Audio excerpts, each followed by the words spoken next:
สวัสดีครับผมนายกิตติพัฒน์ชิมอ่องนักศึกษา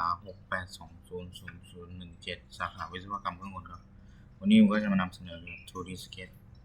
จบเป็นชิ้นงานที่4นะครับต่อไปผมก็ไปเข้าในส่วนของ Absolute Work เลยครับ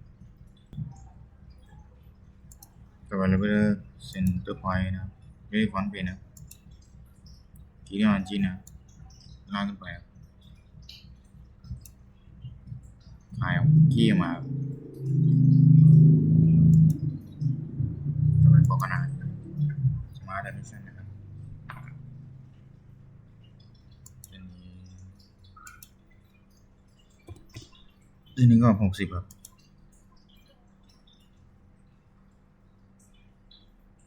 ตรงนี้เท่ากับ20นะครับ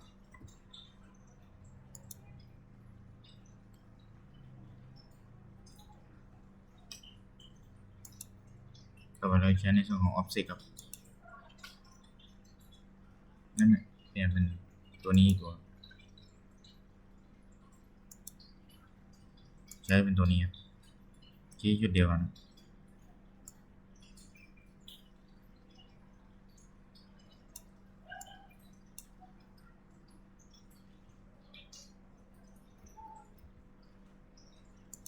เราว่าที่จุดเดิมครับ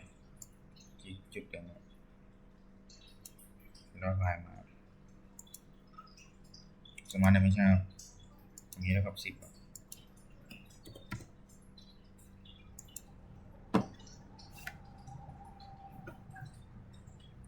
ต่อไปเราวาดวงกลมนะครับ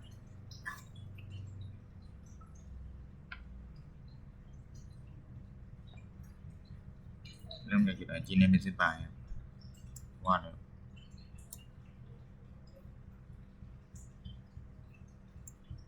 ได้เลยครับใช้สมาร์ทไม่ใช่ในการประกอบนะครับตรงนี้มีค่าเท่ากับ40ครับ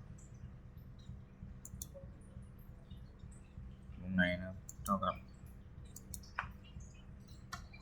20นะครับ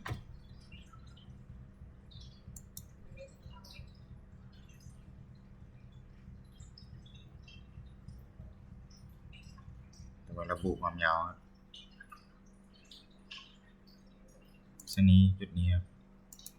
ร่างมาเท่ากับ100ครับ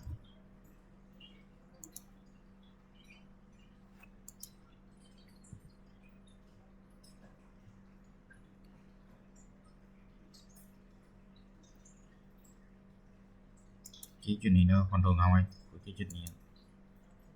จุดที่2พอยต์นี้ครับเลือกให้มันอยู่เนี่ยราบเดียวกันครับก็แบบนี้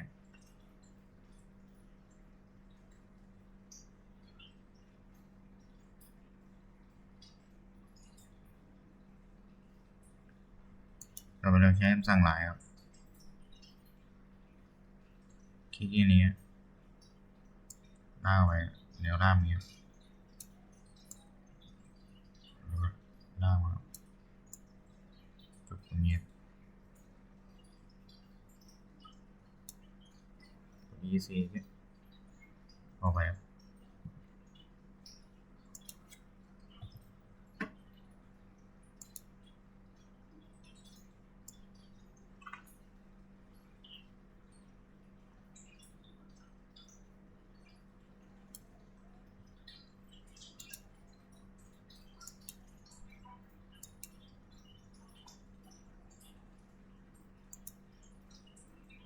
เหมือนกันครับ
ต่อไปก็ใช้สมาร์ทดิเมนชันนะครับ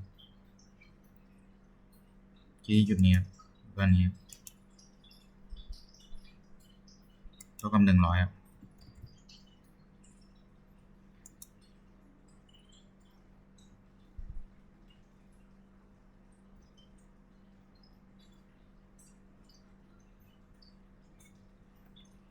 เราคลิกที่เส้นนี้ครับคอนโทรลเอาไว้แล้วไอ้ vertical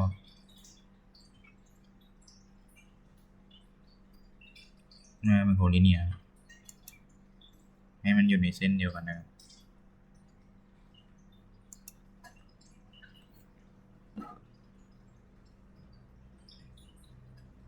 ต่อไปเราก็สร้างส่วนของเส้นต่อครับ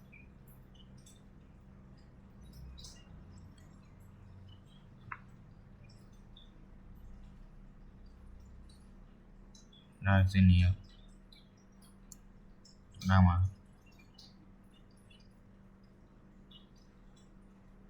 ถึงเส้นตรงนี้กด EC เป็นคีย์บอร์ดใช้คำสั่ง offset นะครับ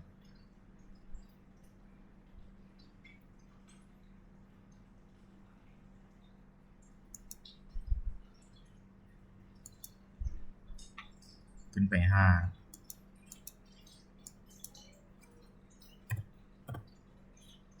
ขึ้นไป5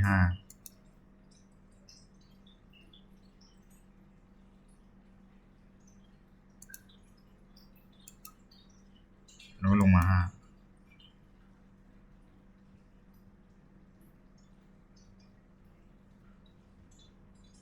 แล้วกด delete ออก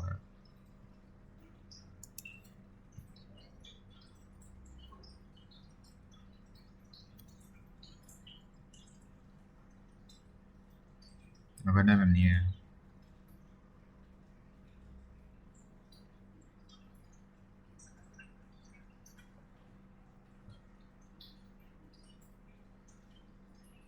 เราใช้ส่วนของลายครับที่จุดออริจินนี้ล่างมากด EC เป็นคีย์บอร์ดได้มาได้ไม่ใช่บวกกันนะ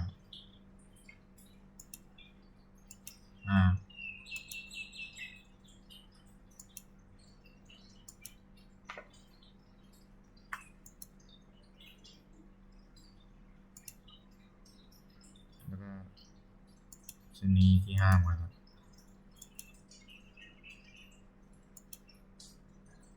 ไปที่ทีมครับแล้วก็มาอันนี้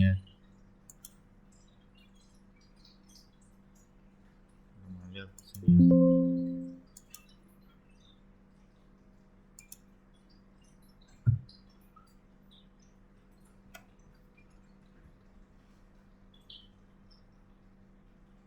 แล้วก็เลือกเส้นนี้กับเส้นนี้ครับ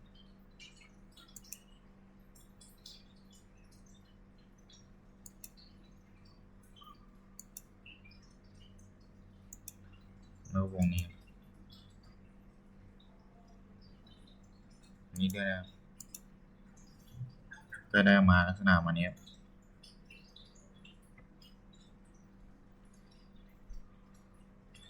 ติ๊กถูกอ่ะเราไปฟิลเลตนะ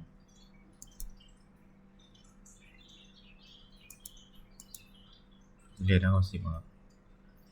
เรื่องนี้ติ๊กขึ้นมาถูกอ่ะจะได้แบบนี้ครับตรงนี้ด้วย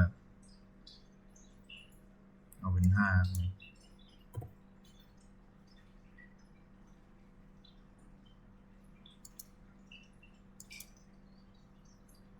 กดไม่ถูก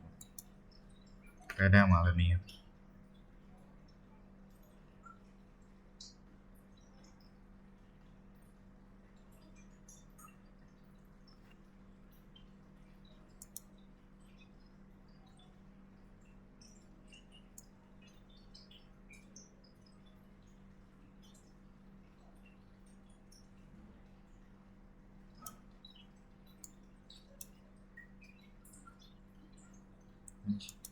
ส Smart Animation จิ้มจุดนี้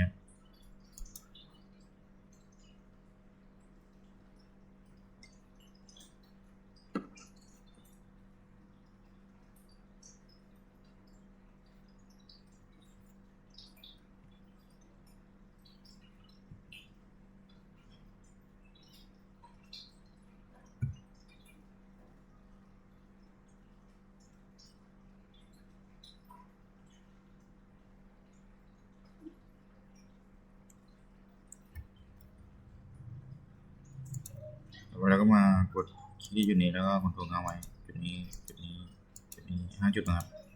ให้อยู่ในแนวดอนแนวราบเดียวกันข้างล่างมาครับจุดนี้คอนโทรลค้างไว้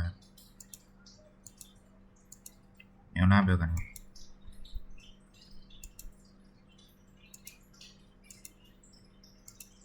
ก็ได้มานี้ครับ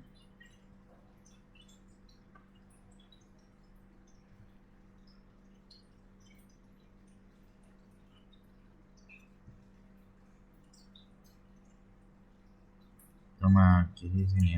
จะเป็น vertical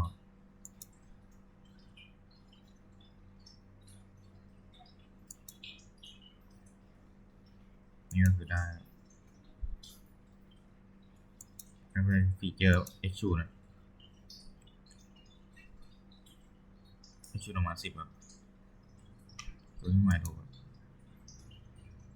อันนี้ก็ได้มาเป็นแบบนี้ครับคลิปนี้ก็ประมาณนี้ครับสวัสดีครับ